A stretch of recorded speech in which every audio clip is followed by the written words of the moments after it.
Bonjour à tous. Alors donc je viens vous parler effectivement des plateformes Codalab Competition et Codabench. Donc ce sont des plateformes qu'on développe à l'université Paris-Saclay au Lison et qui permettent d'héberger des compétitions et des benchmarks scientifiques dans le domaine de l'intelligence artificielle. Donc tout d'abord, je vais vous donner un contexte général autour des compétitions et des benchmarks en IA. Ensuite, donc passer en revue les dites plateformes. Ensuite, donner plus de détails sur l'infrastructure, notamment de calcul qui sont en jeu ici. Et finalement, ouvrir avec quelques questions sur les défis futurs qu'on va rencontrer avec ces plateformes. Donc tout d'abord, d'un point de vue très général, le domaine de l'intelligence artificielle et donc de l'apprentissage automatique, du machine learning, peut être vu vraiment comme une science expérimentale. Donc malgré le fait que ce soit basé sur des théories mathématiques, on observe que c'est plutôt étudié comme une science expérimentale. On a notamment ce questionnaire qui a été mené à la conférence NeurIPS de 2020, qui a montré que 90% des papiers étaient des papiers de recherche expérimentale, et 70% de ceux-ci mettaient en jeu la comparaison de différents modèles, donc à partir de 4 et jusqu'à plus de 10 modèles différents comparés sur des problèmes donnés. Et donc, on est déjà sur des formes de benchmark. Et donc, les benchmarks, essentiellement, ce sont des expériences qui sont contrôlées systématiques sur lesquelles on va comparer un ensemble d'algorithmes sur un problème donné. Et donc, l'angle d'attaque qu'on propose, c'est d'utiliser des benchmarks qui sont crowdsourcés, c'est-à-dire étudiés par la foule ou par un ensemble de personnes.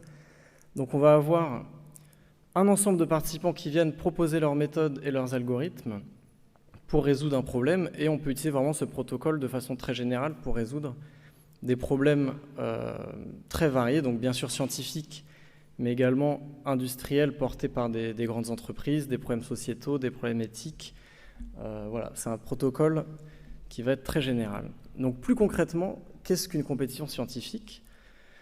Donc on a tout d'abord un groupe d'organisateurs qui vient proposer un problème, qui va venir avec généralement un jeu de données. Même si ce n'est pas toujours vrai, en fait, on a des cas où on n'a pas forcément des données. Par exemple, dans l'apprentissage par renforcement, on peut avoir un simulateur ou une forme de jeu. Mais essentiellement, donc, les organisateurs vont proposer un problème, un ensemble de règles qui vont définir la participation et, de façon cruciale, une procédure d'évaluation qui va être essentiellement un calcul qui permet d'attribuer un score de performance à chaque entrée de la compétition pour finalement classer les participants dans un leaderboard et sélectionner un gagnant. Et donc le gagnant pourra obtenir un prix qui peut aller de 1 000 € jusqu'à plusieurs millions, ça peut être très variable, ou parfois les prix ne vont pas forcément être monétaires, ça peut être recruté pour un projet, etc. Et donc de l'autre côté, on a les participants qui viennent avec leur méthode et donc qui font des soumissions pour tester leurs algorithmes et essayer d'obtenir une meilleure performance sur le problème. Et de façon importante ici, le groupe des organisateurs et le groupe des participants sont deux groupes distincts. Et donc ça permet d'éviter pas mal de biais dans lesquels on va essayer de modifier le problème pour que ça corresponde à la solution qu'on a envie de mettre en avant. Et aussi, on peut avoir vraiment beaucoup de participants différents, donc ça va permettre vraiment d'avoir des solutions intéressantes et innovantes. Donc ça, c'est pour les compétitions scientifiques. Les benchmarks, fondamentalement, de notre point de vue, c'est la même chose. La seule différence ici, c'est qu'on ne va pas nécessairement chercher à sélectionner un gagnant après une certaine date donnée, mais on va plutôt être intéressé généralement à comparer honnêtement les méthodes et voir ce qui fonctionne et ce qui ne fonctionne pas. Mais nous, dans la plateforme, on ne fait pas forcément de distinction fondamentale entre les deux. Pour donner quelques exemples de compétitions passées qui ont eu un grand impact, donc on a tout d'abord ImageNet. Donc c'est une compétition de vision par ordinateur qui a commencé en 2010 et qui a eu lieu tous les ans et qui a mené à la création d'un dataset d'images faramineux et qui a vraiment eu un grand impact dans la montée du deep learning dans ces années-là, donc essentiellement dans la décennie précédente. On a le challenge du boson de Higgs dans lequel le problème était la détection du boson de Higgs dans des données qui venaient de l'expérience Atlas. Et donc là aussi, c'est une compétition qui a eu un gros impact. Il y a eu quasiment 2000 équipes qui ont participé et ça a mené à des progrès dans le machine learning pour la détection de signal au LHC, donc le Large Hadron Collider. Et le dernier exemple ici, c'est le benchmark CASP, donc pour Critical Assessment of Protein Structure Prediction, qui dans ce champ d'application donc de la prédiction de structure de protéines a été un benchmark aussi extrêmement influent. Donc c'est un benchmark qui a commencé dans les années 90 et qui a eu lieu tous les 2 ans et qui a mené notamment au développement d'AlphaFold, qui a été vraiment une grande avancée dans ce domaine-là, donc de la prédiction de structure de protéines. Donc voilà, ça c'est quelques exemples qui vraiment ont eu des gros impacts, mais voilà, il y a des milliers en fait de compétitions qui sont organisées chaque année et qui font avancer la science dans différents champs d'application. Donc voilà pour le contexte général, et donc forcément pour organiser des compétitions, on a besoin de plateformes sur lesquelles faire tourner tout ça, et donc je vais vous présenter les plateformes que nous on propose, qui sont donc Codalab et Codabench. Donc Codalab, c'est la plateforme historique, on va dire, qui a démarré en 2013 et qui compte plus de 100 000 utilisateurs, et d'ailleurs probablement beaucoup plus en fait, puisqu'il y a plusieurs serveurs, mais en tout cas ça permet d'avoir un ordre d'idée. 2000 challenges et plus d'1 million de soumissions. Et donc c'est une plateforme qui a eu le temps de maturer pendant ces 10 ans en termes de features, de fonctionnement, de code. Et basé sur cette expérience, on a fait une nouvelle plateforme qui s'appelle donc Codabench, pour benchmark, qui a été lancée officiellement l'année dernière et qui compte donc, après 1 an d'utilisation, 10 000 utilisateurs et 200 challenges. Et fondamentalement, il n'y a pas de grosses différences, c'est-à-dire que c'est vraiment des plateformes qui sont basées sur les mêmes technologies et qui proposent des features similaires. Sauf que voilà, Codabench a été réécrit, le code a été repris à zéro sur cette expérience-là, et essentiellement tout est plus rapide, l'interface utilisateur est meilleure. On a par exemple des logs en temps réel quand on envoie des soumissions, ce genre de choses. Donc disons c'est la même chose en mieux, quoi. Donc les features principales qui sont proposées ici, donc tout d'abord ce sont des plateformes qui sont open source et gratuites, aussi bien en tant que participant à des compétitions que pour organiser vos propres compétitions. Elles sont également très flexibles, donc ce qu'on entend par là, c'est du point de vue des organisateurs, on peut vraiment faire toutes sortes de compétitions, notamment le code qui est utilisé pour les procédures d'évaluation, c'est un code qui va être fourni par les organisateurs. Et donc on peut vraiment faire à peu près tout ce qu'on veut. Et il y a également plein de paramètres sur lesquels on peut jouer pour faire des phases, différents scores, des leaderboards, etc. On peut notamment permettre aux participants de faire des soumissions de résultats ou des soumissions de code. Donc les soumissions de résultats, généralement, ça va consister à envoyer directement les prédictions qui sont faites par les modèles pour les comparer sur la plateforme avec les solutions du problème. Et les soumissions de code, ici, on va envoyer l'algorithme sous forme de soumission, donc sous forme de code, pour qu'il soit généralement entraîné sur les serveurs, testé, étudié, etc., pour obtenir des scores. Et donc tout ça va demander bien sûr du calcul. Et donc une feature vraiment cruciale ici et qui va nous intéresser, c'est le fait que les nœuds de calcul, donc les compute workers, sont modulaires, c'est-à-dire qu'on peut facilement ajouter des nouvelles machines à la plateforme. Et donc je reviendrai un peu plus là-dessus, mais voilà, essentiellement on a vraiment cette architecture où on peut ajouter facilement plein de nœuds de calcul. On utilise également des environnements Docker, et il y a la possibilité d'utiliser aussi Podman pour ceux que ça intéresse. Et donc l'utilisation des environnements Docker est également super importante, parce que ça permet notamment, donc pour chaque compétition, d'avoir un environnement complètement séparé, et vraiment d'étudier les différentes soumissions dans un même environnement, donc de façon clairement établie, clairement reproductible, et voilà, d'une compétition à l'autre, de facilement gérer les librairies, les versions, etc. Et la dernière feature que je voulais mentionner ici, c'est pas forcément une feature qui est tant utilisée que ça, mais elle est assez intéressante selon moi, donc je voulais en parler, c'est le fait de pouvoir utiliser des données confidentielles dans ces compétitions et ces benchmarks qui sont crowdsourcés. Et pour ça, on va simplement garder les données cachées sur les nœuds de calcul. Et donc ça permet de faire des compétitions même sur des données confidentielles. Donc je reviendrai également sur cette feature-là. Pour donner quelques statistiques rapidement, donc ici on peut voir les différents champs d'application qui ont été étudiés par des compétitions sur la plateforme Codalab depuis sa création jusqu'à l'année 2021, me semble-t-il. Donc on voit qu'on a en majorité des compétitions en vision par ordinateur et en traitement automatique des langues, donc c'est les deux gros blocs qu'on a en haut. Le bloc suivant, donc c'est multidomaine, donc là ça regroupe tout ce qui va mélanger plusieurs domaines, et donc typiquement de la vision par ordinateur et du traitement des langues ensemble. Mais donc au-delà de ces gros blocs, on voit aussi qu'il y a une très grande diversité de tâches qui sont étudiées. Donc voilà, notamment la médecine, la conduite autonome, l'agriculture, la finance, la biologie, et j'en passe. Donc voilà, on a vraiment des domaines scientifiques très divers qui sont étudiés sur la plateforme. Et pour continuer avec quelques statistiques, ici on peut voir le nombre de compétitions qui sont organisées sur les différentes plateformes de compétition.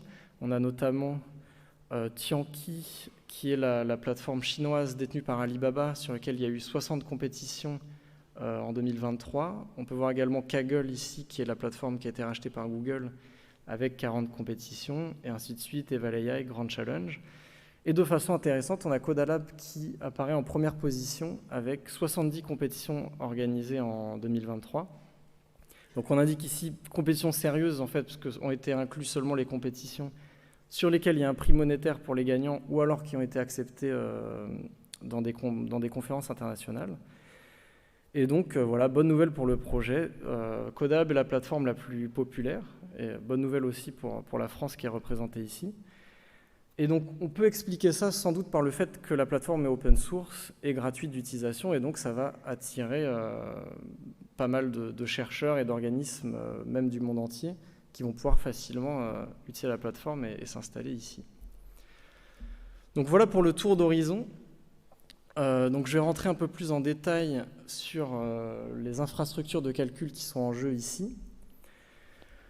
Donc la plateforme s'articule ainsi, donc on a l'instance Codalab ici qui est indiquée au centre, qui est donc le serveur principal, donc le serveur web sur lequel les utilisateurs vont se connecter. On associe à ce serveur un serveur de calcul qui va être géré par Minayo. Donc c'est des serveurs de stockage, des serveurs de stockage donc, qui sont distribués, et donc on peut facilement ajouter plus de stockage si besoin.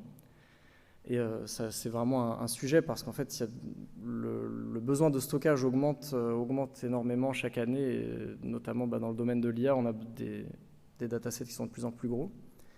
Et donc, on a ensuite plein de serveurs qui sont donc des serveurs de calcul qui vont être rattachés à la plateforme pour traiter les soumissions, qui là aussi, bien sûr, on est dans un domaine où chaque soumission va nécessiter du calcul, notamment les soumissions de code.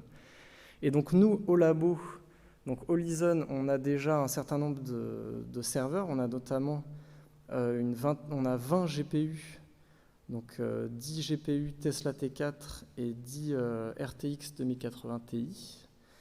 Et un ensemble de serveurs CPU également, donc une dizaine aussi, donc qui vont être là pour soutenir les compétitions de tout le monde sur la plateforme.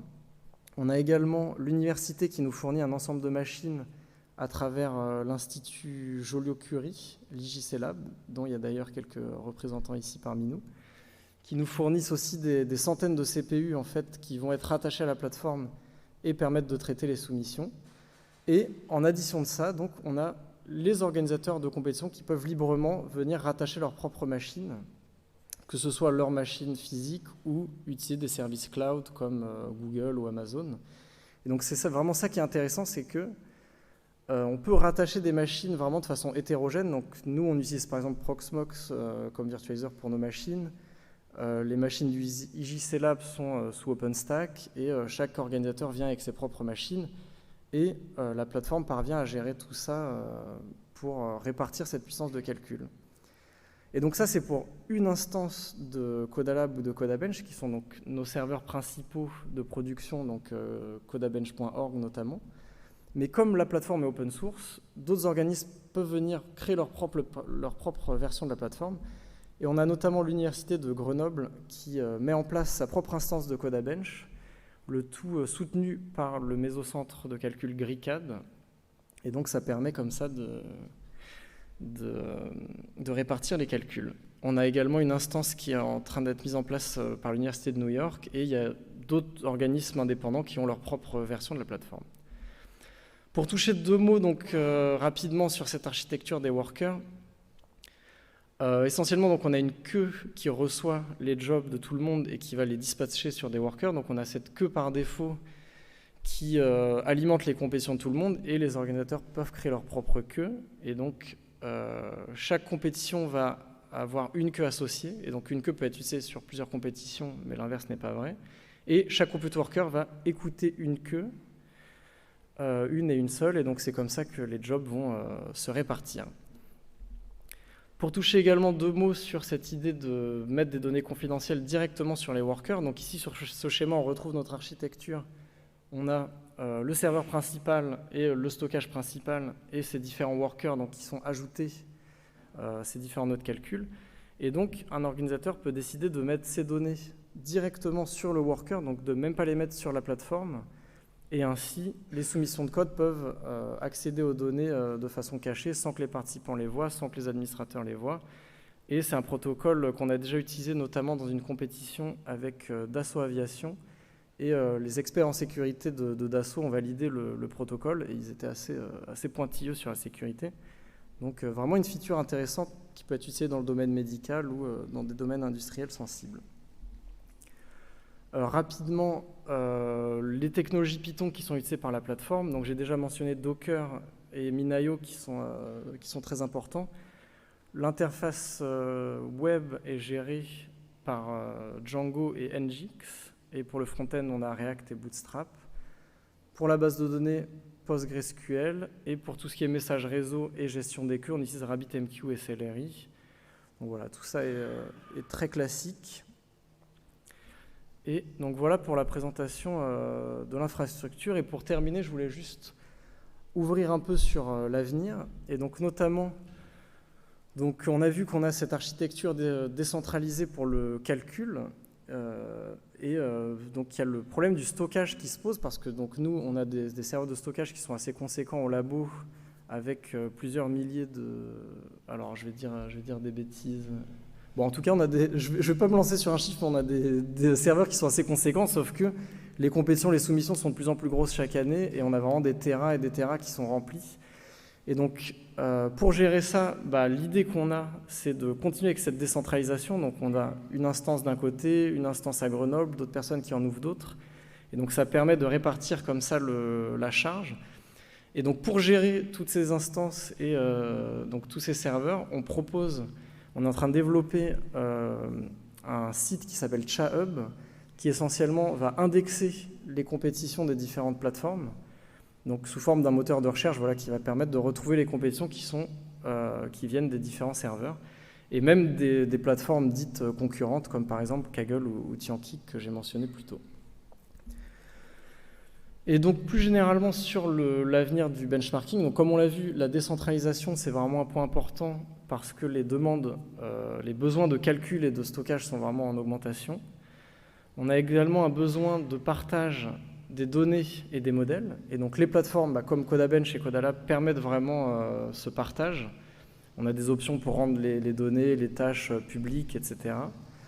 Et plus généralement encore, on a de plus en plus besoin, donc dans ce domaine en tout cas de l'intelligence artificielle, d'incorporer les impacts sociétaux dans nos benchmarks, et notamment de mettre vraiment l'humain dans la boucle de l'évaluation pour évaluer des modèles qui sont de plus en plus complexes, et notamment on pensera aux grands modèles de langage qu'on a aujourd'hui qui sont de plus en plus difficiles à évaluer. Et donc on va faire évoluer également la plateforme dans ce sens, pour incorporer ces nouveaux modes d'évaluation. Voilà, merci beaucoup pour votre attention, et j'attends donc vos questions.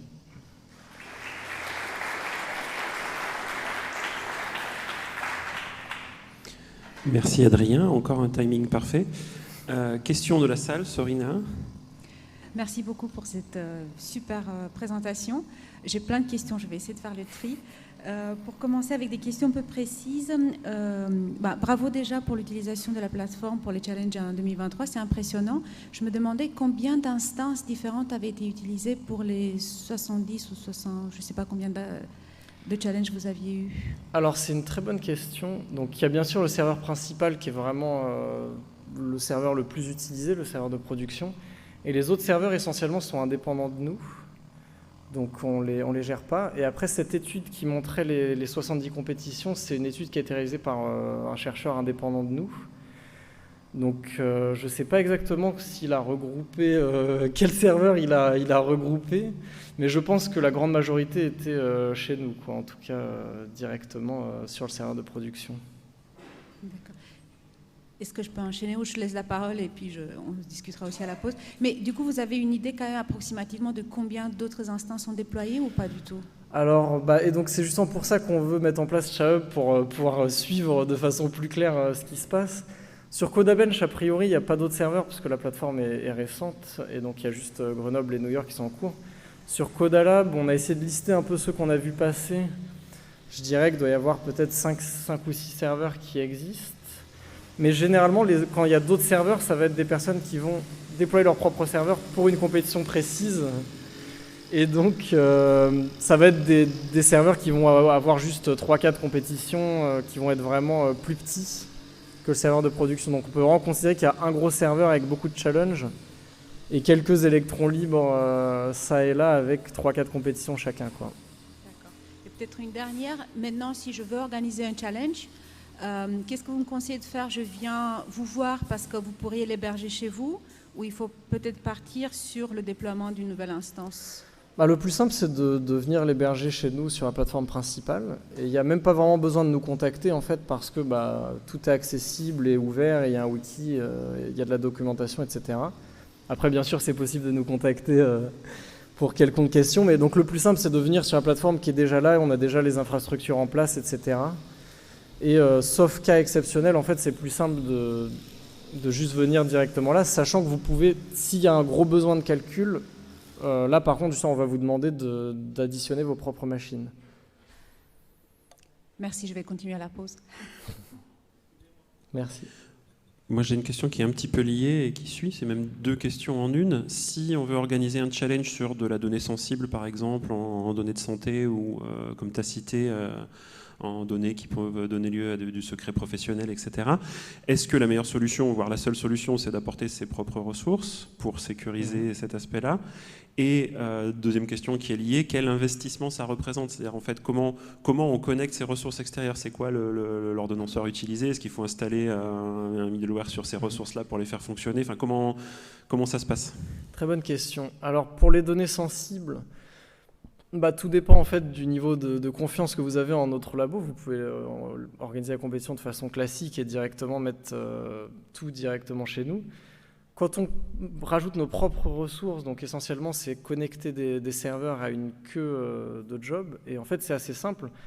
Il y a juste une configuration, donc une installation qui peut se faire sur n'importe quelle machine qui va essentiellement lancer un service Docker. Et donc on peut prendre vraiment n'importe quelle machine, que ce soit votre laptop ou une machine cloud ou quoi que ce soit, la relier à la queue, ça prend 5 minutes, et à partir de là, tous les jobs qui vont rentrer sur cette queue vont partir sur vos machines. Et la queue est privée, bien sûr, donc seulement le créateur de la queue peut décider sur quelle compétition elle va être associée. Donc c'est assez facile d'ajouter vos propres ressources. Et donc pour des données confidentielles, ça reste peut-être le plus fiable. Alors on peut recréer tout son propre serveur de la plateforme, mais là ça va être un peu plus de coût, parce qu'il va falloir avoir du stockage, un serveur principal, etc., quoi. Et donc par défaut, quand on utilise les machines par défaut, on a ces CPU et ces GPU que nous on propose, mais on va limiter par exemple les temps de calcul à 20 minutes par soumission, etc. Donc en gros, si on utilise les ressources directement de calcul de la plateforme, tout va être un peu plus limité, quoi.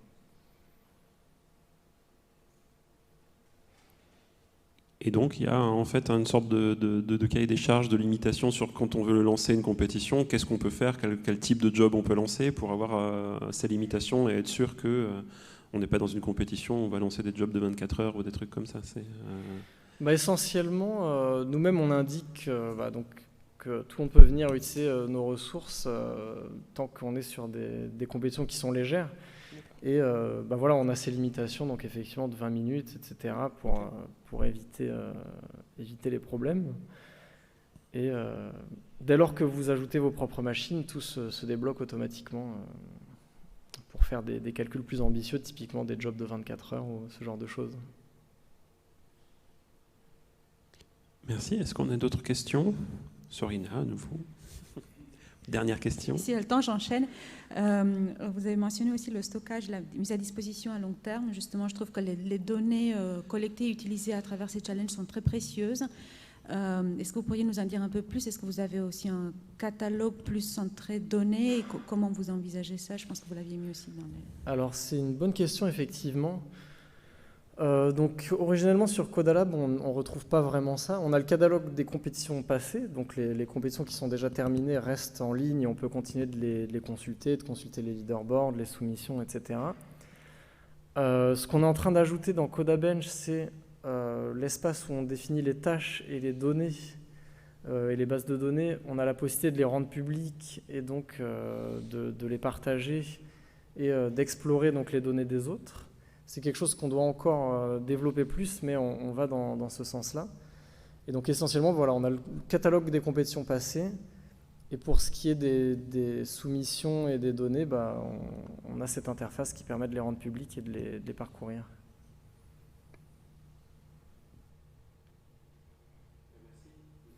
Merci. Une nouvelle fois.